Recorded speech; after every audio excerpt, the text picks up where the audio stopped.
Beleza? Aí, para encerrar esse assunto, é aquele negócio, como que a sociedade faz parte ou faz uso de um recurso hídrico, um rio? Pense assim, que você cansou de ser um hominídeo, você cansou de ser um homem de Cro-Magnon e resolveu ser o quê? Um Homo sapiens sapiens. Então você corta o rabo, dá uma espreguiçada e fala, chega! E aí você para na beira de um rio. Qual que é a primeira utilização que você vai fazer desse rio? Beber. Então, abastecimento. O abastecimento quer dizer que o quê? Que você vai retirar essa água para o consumo. Só que 5% só da água que é retirada dos rios é utilizada para consumo doméstico. 25% vai ser utilizada para consumo industrial. E 70%, a grande maioria, vai ser utilizada na agricultura. Aqui que é a chave do negócio quando eles falam assim, a humanidade está perdida porque vai acabar a água. Não vai acabar a água a ponto de o quê? De o ser humano virar um calango seco. Não tenho que beber, não. Porque isso daí, o volume de água retirado para o consumo é ridículo. E aquilo lá, pessoal, você sabe disso daí. Dentro da conta de água da sua casa, o quanto que você bebe? Tem gente que não bebe nada, porque na sua casa é aqueles galão de 20 litros. Então, dentro daquela água que sai ali, é tudo para higiene, tudo para limpeza, tudo para o quê? Para cozinhar. Então, o consumo de água para beber, que é essencial, que se não tiver água você morre, é ridículo. Então não é por aí. O grande lance é que o quê? Que cada vez mais o ser humano vai depender de água para produzir alimento. Então a escassez de água vai gerar o quê? Uma fome generalizada. Porque não tem como se ampliar a produção, porque a maior parte das áreas que já tem a utilização com precipitação já está ocupada. Então você vai ter que expandir a produção em área irrigada. Tá, então é isso aí. Outra coisa, quando você fala de retirada de água para utilização industrial, esquece daquele velho, eu não sei se vocês sabem que eu, daqui 50 anos, se você quiser me encontrar, é só ir num boteco ali perto de onde eu encontrei o japonês, que eu fico lá. Tem um velho, quando eu olhei, um aluno maldito que falou, nossa, o pastor não vem no boteco, pareceu você, Mitty. Tem um velho, um cabelinho assim, o velho fica lá assim, eu passei lá, olhei e falei, nossa, sou eu, né? Que bom que não, sou eu tô aqui, mas eu vou ser aquilo, né? Para lá. Bom, tem uns velhos desses que quando vai tomar cerveja, fala assim, ó, eu só tomo um tóxico de agudos. Por quê? Porque em agudos... é bichice. Se você chegar lá e colocar uma Itaipava, ele vai tomar e falar, eu sou de agudos. Ele não consegue perceber, é só para falar que há, né? Eu até concordo que o quê? Que a primeira cerveja você ainda tem paladar, agora segunda, terceira, quarta, vai skin cariol. Você não tem mais paladar, você já está falando merda. Então, amigos, cuidado. A água que é retirada de rio para consumo não necessariamente é matéria-prima. Tem muita indústria que retira água de rio para refrigeração, para limpeza. Tem indústria, por exemplo, de laranja, que ao mesmo tempo que ela lava a laranja, ela transporta a laranja de um lado para o outro dentro da indústria. Por quê? Porque como que você vai fazer uma máquina para pegar a laranja? Você tem uma variação muito grande do tamanho da laranja, então não dá para você adaptar isso aí. Então eles fazem o quê? Rios de água que vão as laranjas boiando para onde ele quer. Quando chega no lugar, você coloca uma peneira e aí distribui para os lugares. Então é mais ou menos por aí. Você tem a utilização de água diversificada dentro do setor industrial. Não é só matéria-prima, porque senão você vai falar merda. Porque a indústria Maguari usa água, Tang não, porque é em pó. Não é assim, tá? Beleza, você retirou a água. Aí ao olhar para o rio, você percebeu uns bichinhos muito loucos lá. Não sei se vocês conhecem esse tipo de bicho que se chama peixe. E aí eles resolvem o quê? Retirar esse peixe para alimentação. Eu esqueci, né? Aqueles 6 da hidrosfera, faltou, coloca lá. A gente encontra água também na biosfera. Todo ser vivo tem água na sua constituição. Então, se um dia você tiver com muita sede, o que você faz? Você mata um bicho e suga o sangue dele. Você não morre. É que lá, amigos, medida extrema. Eu vi um filme lá que mostrou o quê? Uma caminhada de uma molecada na África fugindo de limpeza étnica, baseado em fatos reais. Os caras andaram 1.700 quilômetros no meio do deserto. O moleque tinha lá marca de leão e tal. Um dos moleques morreu porque chegou uma hora de tanta coisa, tanto desespero, que eles tiveram que beber mijo. O moleque falou assim, não vou beber, não tenho, né? Morreu. Teve um outro que era, a galera estava fugindo também de cavalo. O cavalo não aguentou mais correr, eles cortaram a jugular e beberam sangue. Mantém você vivo, é nojento, sei lá, então morra, é legal. Morrer não é nojento, né? Então a alimentação você vai ter, a biosfera seria aquilo lá. A alimentação você vai retirar isso aqui. É claro que é o seguinte, pessoal, se você passar ali perto de um corguinho e tem um tiozinho lá pescando, aquele rio é importante para alimentação. Não.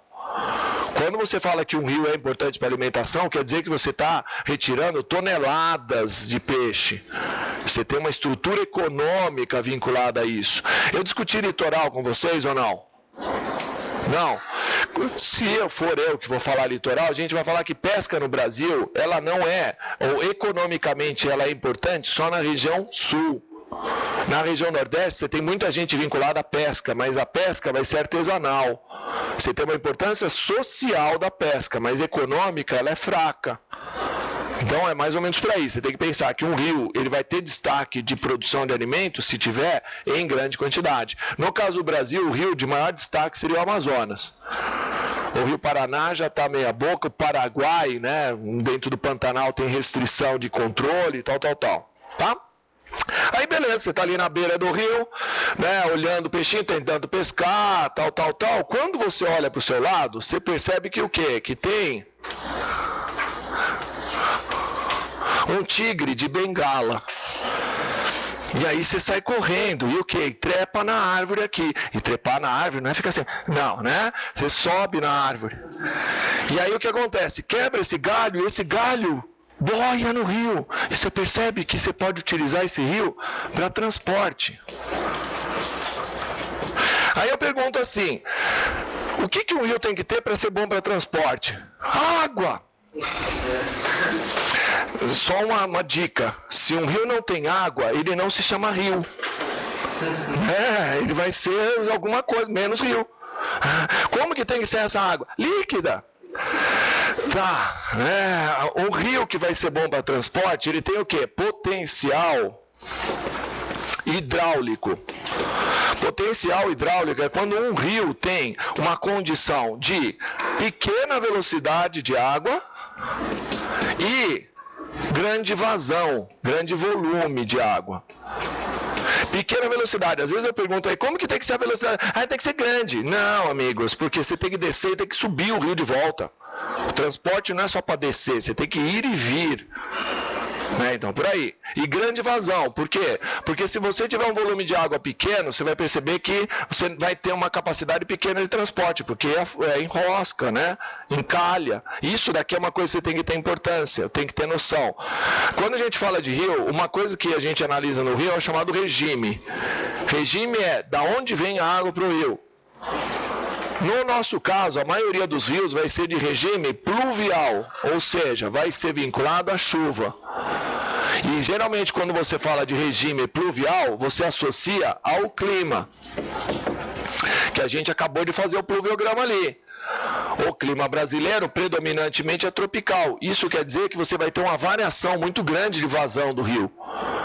Isso é importante vocês gravarem, porque 80% do transporte de soja da região centro-oeste que era para ser transportado pela hidrovia Tietê-Paraná. Só que como teve uma redução muito grande da chuva nesses 2 anos, tiveram que buscar uma alternativa para transportar toda essa soja, porque não dava para transportar, porque a barcaça encalhava no fundo. Então fica atento com isso aí. Pois não. O quê? Então, por isso, o fundo está relacionado exatamente com esse volume d'água. Que, é claro, você pode ter um volume d'água num rio raso, aí não vai dar. Tem que levar em consideração isso aí sim. Mas eu coloco no pacote de quantidade de água. Certo?